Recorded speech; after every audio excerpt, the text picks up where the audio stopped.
Welcome back. You're watching Safiya Breakfast Show. And now let's talk some security problems.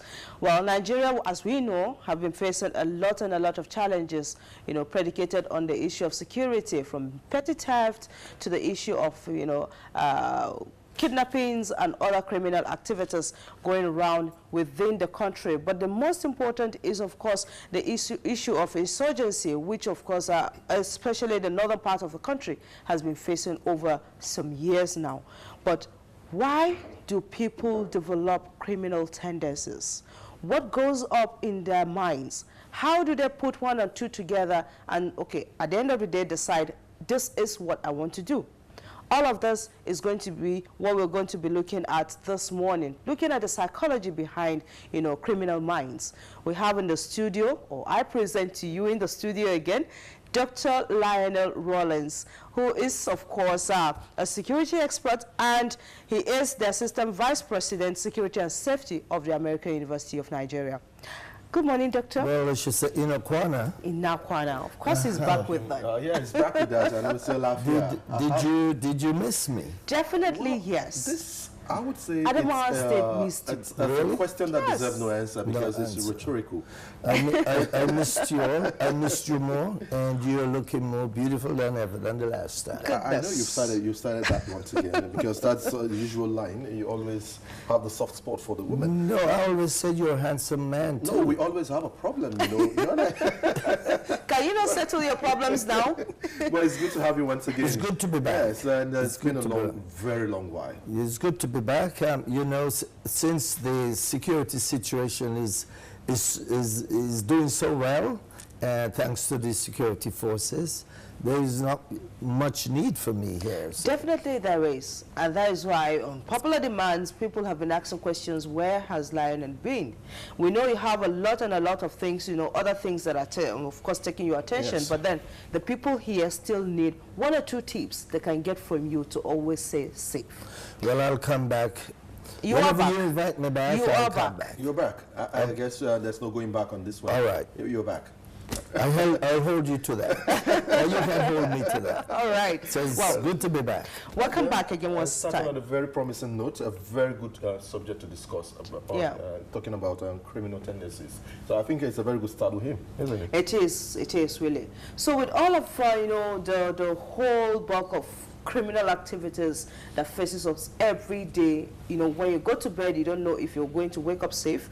When you wake up, you don't know if you're going to end the day safely. And all of that, your mind is always, working 24/7 to see how things are going to end up before the end of the day. But going psychologically now, going to the minds of, especially the young ones, how do they start developing, or where did the idea really come from? Saying, okay, maybe this is what I want to do today. I want to hurt this person. I want to pick up this thing. Illegal things. Where on earth did it come from, or how does it come up? Well, people have been asking that questions for a long time, actually. Since even when Cain killed Abel, people have been asking that question. So it goes back a long time, and it's very complicated and complex. And there are no single reasons. There are multiple reasons why people do the things they do, why criminals do the things they do. And these are the things that creates the complexities. So, but we're not going to go through all these different theories, but we can sum it up in three different attributes of crime. And one is sociological, the other one is psychological, which you keep mentioning. And the other one is, is biological. So genetics or something like that? Exactly. Yep. So you see, you are a criminologist already. But they also have branched those three, the sociological, the psychological, and the biological, and they put it under a framework of nature and nurture. Okay. Nature and nurture. And nurture. Nature being you were born that way, so to speak, and nurture means you were nurtured that way by society or by family or by someone who was close to you. So you see the umbrella. Can someone be born with criminal tendencies? Yes. Yes, that's why we talk about the genetics, right? Yes. The genes can follow you from a previous family member, but there are also things that could have gone wrong during childbirth. Things that if the mother was into drugs and alcohol while the child was developing, it could have damaged the brain. So these are things that we never understood in the beginning until criminology became a science, and people have actually opened up the brain of people to test it and to see what the problem was or where the problem lies, and to realize that some of us have some real psychological problems that cause us to commit crimes, and some of us have biological problems that has also caused us to commit these crimes. Yeah, I think what Kaiser says here, Kaiser 2010 says biological risk factors can be defined as anything that impinges on the child from conception to birth. And many people will be surprised to hear that criminal behavior can be broken down and identified as early as conception, which is exactly what you're trying to state here. That becomes an obvious fact, especially when you try to have an understanding of tracing the person's genealogy down the track, and then you find out that possibly his grandfather or great-grandfather was into a criminal act in the past, and then this is now evident in this young person's particular behavior. But let me, backtrack you a little bit and try to have a sense of how we can easily, narrowly, and comprehensively understand a criminal behavior within these three lines: motives, means, and opportunities. Okay. Three of them in an embodiment to look at the three broad categories which you stated earlier: sociological, psychological, and biological. What sense would you give us out of this particular three things I mentioned: motive, means, and opportunity, in terms of the defining behavior? Motives: you want to do something. You want to get money. You want to travel to Abuja. You don't have any money. That's a motive. Means: there is somebody, your neighbor, just came from the bank with some money. So the means are there for you. You don't have the motive. The means are there. Your neighbor just wants some money, whether it's a lottery or they got a bonus from work for Christmas, and the opportunity presents itself. The neighbor goes to take a bath, and you just jump through the window and take the money. But how does that play into the nurture and the nature? If the brain, all of us have serotonin, and serotonin is what actually controls our behavior and our mood. If those levels drop, then you're out of control. Sure. You don't know how to behave. We see you behaving badly, but you don't know that you are behaving badly. And you want to know, why are they so upset at me? I'm not doing anything. So when we blame the criminals for doing the things they do, sometimes they're not aware of how they really are indeed acting. And that is why your criminal justice system here needs to have these counselors and these people on the job working with the courts and the police and with your social services to bring these people in. They can be fixed, males, for example, males have testosterone. Yeah. And the testosterone is an aggressive fluid that we produce. Secrets, yeah. Exactly, it's aggression. So when those aggression comes in, what do we do with it? We tend to become warriors and fighters and rapists and those sort of stuff. The things that will give us control using our strength it comes as a result of testosterone. So all of these are the things that people look at. Criminologists, psychologists, sociologists looks at to measure the crime and criminals. But aside, wanting to steal something, talking about the aspect that this criminal tendencies, talking about somebody who really wants to steal, or a thief, for instance. Looking at those three items Isaac mentioned earlier, the motive, the opportunity, and the means. And the means, that has to do with somebody who picks up something, who steals, because he's gotten the opportunity, there's the motive behind it, and of course there's a means for it and all of that. But what about somebody who decides to go maybe commit a crime, a murder crime, for instance? What do you think, how can you classify such a person? What is the motive behind it? He's not getting any gain out of it at the end of the day. He's taking someone's life and all of that. You tend to imagine what could push somebody to doing such an act. Many different things. Jealousy is one, and usually jealousy is one of the big conduit for someone to murder someone. You have a jealous boyfriend, and people who are listening, if your boyfriend is jealous, you may want to think twice and have a conversation with him before you marry him, because you don't know what he will do after he is now considered your owning you. Exactly. And the same thing with the jealous women. This is what drives people to kill. So that's one.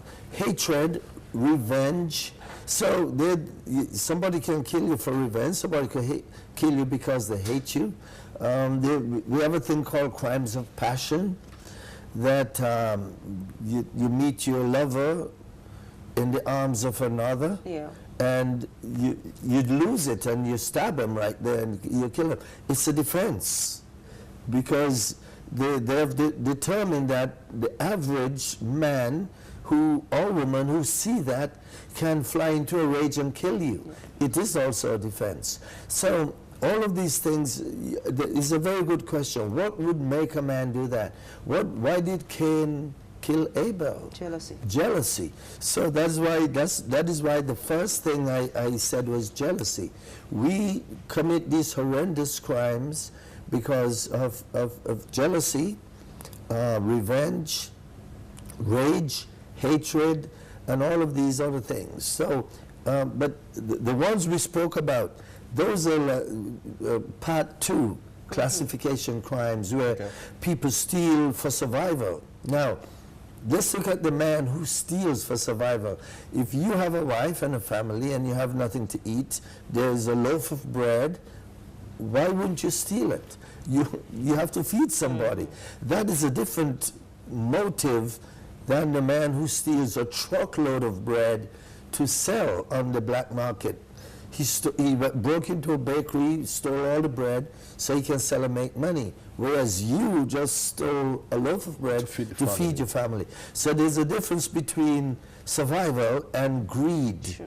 And so, but if you got caught stealing one loaf of bread, and I got caught stealing a truckload of bread, it's all stealing. It's all stealing. It's all stealing, definitely, yes. And it's measured, in the same quantity in the eye of the law. Definitely. Exactly. But in trying to really, give this, a different shape, and then trying to have a better understanding to this particular discourse, I would like for us to really, look at this, elements you made mention of one after the other. Although we've already started talking about the biological, giving it a sense of one can be born with a certain gene that will make him, be either a criminal or not. But if we try to look at the sociological as well as the psychological, they are closely related, but yet they are still different. Exactly. In giving us an understanding of how it works and how it functions within the premise of nurture and nature, how would you, spell it out for us to have a proper understanding and perspective to what we need to look out for, especially in people who exhibit such traits of criminal tendencies? Very good. It's a good one. For nature is something that we were born with. Let me put it like that. We were born this way, and there's nothing gonna stop us from acting the way we act or behaving the way we behave unless we are given medication. So that's where people get things, different kind of mind-altering drugs to alter your behavior. And these are the people you will see doing things like, we said they're crazy. They're not really crazy. They just had an abnormality that they were born with, and something went wrong with them. On the other hand, with nurturing, that is even more devastating than the psychological or the biological, because we learn it from if you grow up in a neighborhood, all the people in your community were thieves and robbers and rapists, I will guarantee you will become one. You're going to either steal, rob, or rape, because that's all you know. If your family that you live with, your mom and dad, they don't work, they're thieves. They go out at night and steal, bring home the goodies at 2, 3, and 4 in the morning, and you see it, you are exposed to it, and so you will become one of them. And that's why they say crime is a learned behavior. Could this best explain the actions of pirates? Because we've seen pirates like it's a lineage. If the grandfather is a pirate, the son will be a pirate, and you know, like that. Will be a pirate. Well, yes and no. It doesn't always happen that way, because you can have a pastor. He has 2 children, 2 sons, and one ends up a doctor, the other one ends up a criminal. But they both got the same parenting, the same everything. One went right, one went left. One went good, one went bad. So it is not necessarily so. But it does have some... The reason why I asked that of pirates is, you know, the kind of life they live is like a vicious circle where everything revolves around, you know, their act of pirating and all of that, where they have to go on seas and, you know, hijack ships and all of that. So every child that is born in that particular family is exposed to that kind of life. It's the exposure, not so much the gene. Not so much the gene, it's the exposure. It's the exposure, okay. Because if you are 7, 8 years old and you are on sea, and you see fighting between the pirates, you're probably going to start fighting by the time you're 10 and 11 years old. So and that's nurturing.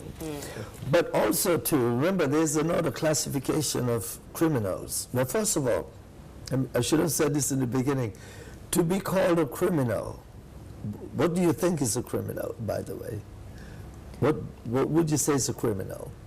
Well, maybe somebody who's caught in an act of any illegality and proven to be... Very good. Bad conduct. Yeah. Very, very good. You must have been caught and convicted for you to be called a criminal. Caught, convicted, and sentenced, by the way, by the court, before you start using the term criminal. Now, if you commit a crime, if every week you rob a bank and rob and steal, but you were never caught, you're not a criminal.